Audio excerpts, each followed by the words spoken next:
Mahalakshmi sales, Shivaji Chowk, Ulhasnagar. Ulhasnagar में electronics का one stop store, जहां पर आपको मिलती हैं best deals. Air conditioners, air coolers, single and double door refrigerators, LED televisions, semi and fully automatic washing machines, deep freezers and veggie coolers. सबसे best deal, सबसे lowest दाम और loan and easy EMI available. Mahalaxmi sales, electronics market, opposite RKD college, Shivaji Chowk, Ulhasnagar 3। आपके खास पलों के लिए खास जगह Ambernath green leaf aqua lawns पेश करता है शानदार रेस्टोरेंट। यहाँ एसी हॉल, जहाँ मनाए बर्थडे पार्टी, रोका सेलिब्रेशन और हर तरह की फैमिली गेट टुगेदर। छोटी हो या बड़ी, हमारे पास है विशेष व्यवस्था। और सबसे खास बात, यहाँ हर दिन लाइव ऑर्केस्ट्रा और धमाकेदार डीजे, स्वादिष्ट वेज और नॉन वेज खाने का लाजवाब इंतजाम, शानदार माहौल और दिल से की गई मेहमान नवाजी।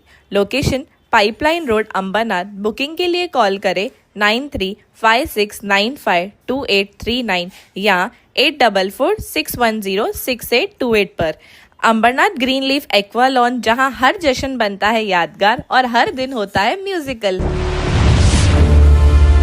टाउन दर्शन न्यूज, समाचार ही नहीं विचार भी। भारतीय जनता पार्टी में कई लोग शामिल हुए हैं आज, जिसको लेकर भाजपा काफी उत्साहित नजर आ रहे हैं।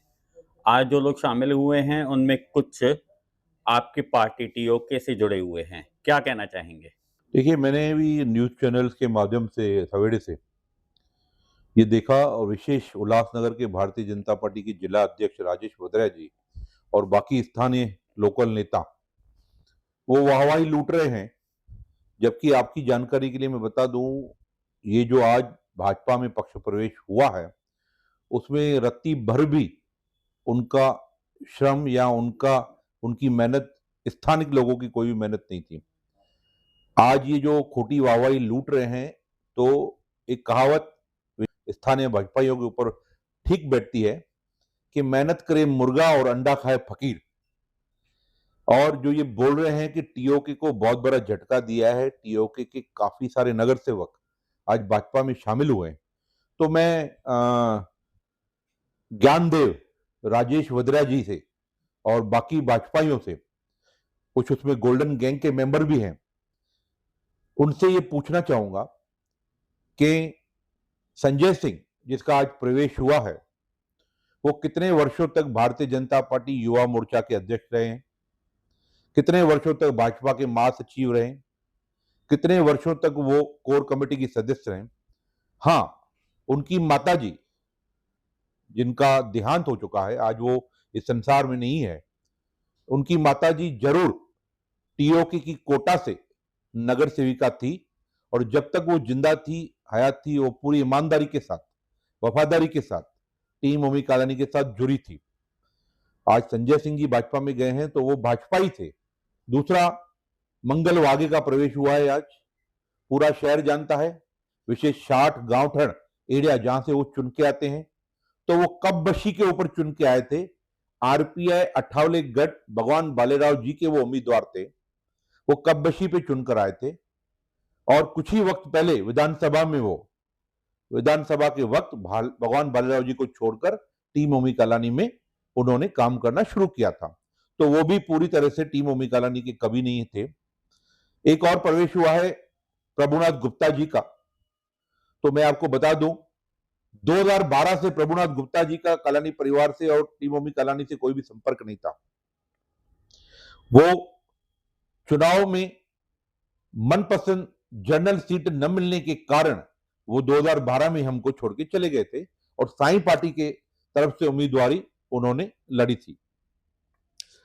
फिर उनके बेटे अजीत पप्पू गुप्ता जी, जो साई पार्टी की दूरदर्शन पे पैनल नंबर 9 में मेरे सामने मात्र 57 वोटों से चुन के आए थे, वो साई पार्टी के ऊपर चुन के आए थे और टीओके की तरफ से मैं वहां था। तो पप्पू गुप्ता जी भी इस वक्त हमारे बीच में नहीं है, कुछ वक्त पहले ही उनका देहांत हो गया था और उनके देहांत के बाद गुप्ता जी हमारे संपर्क में आए थे। तो टेक्निकली प्रभुनाथ गुप्ता भी हमारे टीओके के नहीं थे, वो साई पार्टी के थे, जीवन इंदानी जी के थे। हाँ, एक नगर सेवक छाया चक्रवर्ती, सुजीत चक्रवर्ती जी की धर्मपत्नी, जो पैनल नंबर 8 से एससी सीट के ऊपर टीम ओमी कालानी की उम्मीदवार थी और चुनकर भी आई थी, नगर सेविका थी। हमने उन्हें बहुत सारे चेयरमैन पदों पर भी विराजमान किया। वो उनको चेयरमैन देना या टिकट देना वो पूरे शहर को मालूम है, वो किसके दम के ऊपर वो चुन के आते थे। वो हमारे यूटीए के अध्यक्ष कालानी परिवार के करीबी सुमित चक्रवर्ती जी के भाई हैं और पूरा शहर सुजीत चक्रवर्ती जी को जितना जानता है वो सुमित चक्रवर्ती जी के नाम से जानता है। सुमित चक्रवर्ती जी का जो संबंध है पूरे शहर में लोगों से उनका व्यवहार है या उनकी जो धाक है, उसके कारण उनकी बाबी छाया चक्रवर्ती जी या सुजीत चक्रवर्ती के वो चुन के आते हैं। चलो ठीक है, टेक्निकली उसको हम पकड़ते हैं कि वो टीम ओमी कालानी के पूर्व नगर सेवक थे, सदस्य थे, जो आज भाजपा में शरीक हुए। बाकी तो टेक्निकली कोई अगर भाजपा का स्थानीय नेता अप्रूव कर दे कि वो किस तरह से टेक्निकली सब टीओके के थे। बाकी जो हेमा पिंजानी जी, वो आज तक कभी नगर सेविका बनी नहीं। बाकी कुछ लोग गए, परिवार के एक ही परिवार के 4 लोग, एक ही ग्रुप के 6 लोग, 7 लोग, 8 लोग, तो इस तरह का समूह जो दिखाया गया है और अपने वरिष्ठों को की दिशा भूल की गई है कि बड़े हमने झटके दिए हैं, तो ये आने वाले दिनों में ये झटके किसको कितने लगते हैं ये वक्त बताएगा। भाजपा और टीओके के गठबंधन की बातें चल रही थी, कल तक ये मामला सामने था। आज टीओके के लोगों को भाजपा ने शामिल किया है, तो आगे टीओके की रणनीति क्या रहेगी? देखिए, हमने हमेशा से ये शंका जताई है कि 2017 में हमारे साथ धोखा हुआ था। 2017 में टीम ओमी कालानी और भारतीय जनता पार्टी शहर हित में एक साथ आई थी और कॉमन मिनिमम प्रोग्राम बनाकर चुनाव लड़े थे। मुझे वो भी दिन याद है, भाजपा के आज भी जो उच्च स्तरीय नेता है, बड़े बड़े पदों पे विराजमान है, जब उनसे अंतिम बैठक हमारी हुई थी और दूसरे दिन हमें ये घोषणा करनी थी कि भाजपा और टीम ओमी कालानी एक साथ लड़ेंगे, तो वहां पर उच्च स्तरीय नेताओं द्वारा, वरिष्ठ नेताओं द्वारा ओमी जी को यह कहा गया था कि शहरी क्षेत्रों में, क्योंकि 2017 में 2014 से भारतीय जनता पार्टी का माहौल चला, तो 2017 के ये चुनाव थे, तो तभी ये कहा गया था कि शहरी क्षेत्रों में हमें दिखाना है कि कमल का फूल खिल रहा है, तो कृपया आप अधिक से अधिक भारतीय जनता पार्टी के कमल के फूल के ऊपर आप लोग खड़े कीजिएगा। तो वैसा ही हुआ। ओमी जी ने उन वरिष्ठों का मान रखा और उनकी बात को माना और अपने मैक्सिमम, यहां तक कि अपनी धर्मपत्नी पंचम कालानी जी को भी उन्होंने कमल के चिन्ह के ऊपर पैनल नंबर 2 से उम्मीदवारी दी थी और चुना के लाए थे। पर पूरे शहर को मालूम है किस प्रकार से पीठ पर वार हुए, वादा खिलाफी हुई, धोखे हुए। नगर सेवक हमारे वो आमिष देकर, डराकर, उन्हें डिस्क्वालिफिकेशन का भय देकर अपने पक्ष में लाया गया, अपने साथ लाया गया। तो आज भी जब ये बातें चल रही है तो प्रश्न तो वही आ रहा है कि आज अगर हम शहर में सोचकर हम आपके साथ गठबंधन बनाएं, आपके साथ चलें, तो वो भरोसा जो 2017 में टूटा है, वो जो वार पीठ पर 2017 में हुआ है, क्या उसकी गारंटी है कि वो नहीं होगा? तो ये सब बातें चल ही रही थी। मैंने आपके चैनल पे, बाकी चैनल पे कहा था कि सकारात्मक बातें चल रही है। चुनाव की घोषणा में अभी देर है, हमारी बातें पूरी अच्छी तरह से आगे तक चल रही है, पर गोल्डन गैंग उल्लासनगर से 7 से 8 भाजपा के स्थानीय पूर्व नगर सेवक नेता ये कभी नहीं चाहते हैं। वो वरिष्ठों की दिशा भूल करते हैं कि कोई भी समूह, कोई भी ग्रुप या कोई भी और पक्ष उनके साथ आए और उनकी जो यहां पर मोनोपाली है उसे तोड़े। तो ये तो साबित हो गया। तो उन्होंने फिर से अपनी रणनीति में स्थानीय गोल्डन गैंग के लोग कामयाब गए हैं और ऊपर के नेताओं की दिशा भूल कर आज मात्र टीओके का एक सिर्फ छाया सुजीत चक्रवर्ती जी को प्रवेश करवाया है और डोल पीटे जा रहे हैं कि टीओके के काफी नगर सेवक, माजी नगर सेवक और पदाधिकारी आए। तो चलो, हमें उसमें भी नहीं जाना है, पर जो शंका 2017 में हम जता रहे थे, जो हमारे साथ हुआ था, फिर से आज वो कार्य हुआ है। तो मुझे लगता है कहीं ना कहीं ये प्रश्न चिन्ह फिर से ये निर्माण हो गया है, तो हम आगे कैसे चलेंगे? तो क्या समझा जाए कि टीओके एक बार फिर भाजपा की तरफ बातों का सिलसिला जारी रखेगी आगामी मनपा चुनाव को लेकर, या अलग रास्ता अपनाएगी? देखिए, एक तरफ हमसे बातें करेंगे, हमसे सकारात्मक, हमें पॉजिटिव होने की बातें करेंगे वरिष्ठ। लोकल लेवल के साथ तो हम कभी बैठते भी नहीं है और उनको पूछते भी नहीं है, वरिष्ठों की बात मैं कर रहा हूं। और दूसरी तरफ उनके लोकल लोग उन्हें दिशाभूल करेंगे और हमारे लोगों को बरगलाएंगे, हमारे एक नगर सेवक को लेकर जाएंगे, तो ये समांतर कैसे चलेगा? या तो बातचीत चलेगी या तो आप पक्ष बदल कराओगे, तो दोनों चीजें एक साथ नहीं चल सकती है। ये आपको तय करना था, आपको तय करना है कि ये कैसे समांतर चलेगा।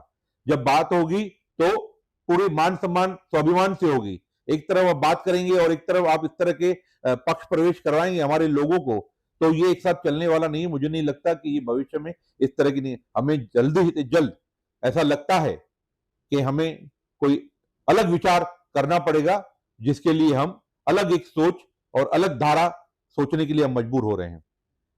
क्या टीओके अपने आप को पूरी तरह से सक्षम मानता है कि आगामी मनपा चुनाव वो बगैर भाजपा के बैसाखी के लड़े? देखिए, टीओके को जरूरत नहीं पड़ती है।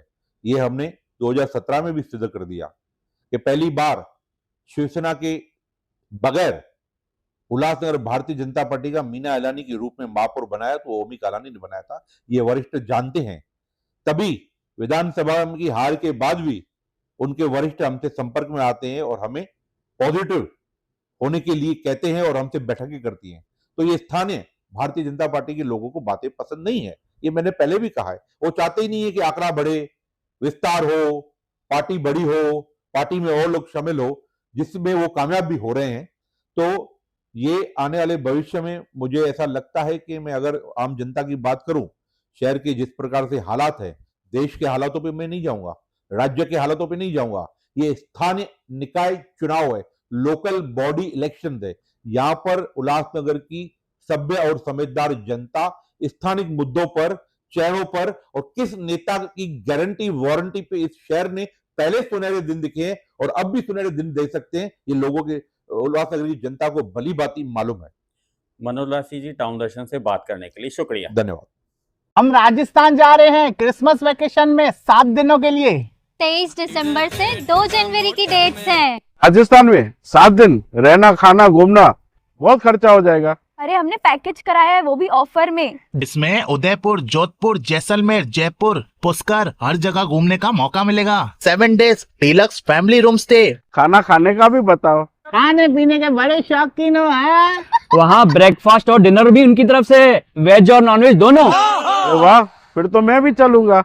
नया साल मनाएंगे जयपुर में। डीजे, नाइट, फूड सब इंक्लूडेड। आप भी बुक करवाइए राजस्थान पैकेज सिर्फ 21,000 में और किड्स ओनली 16,000। कांटेक्ट कीजिए जय बालाजी पैकेज टूर।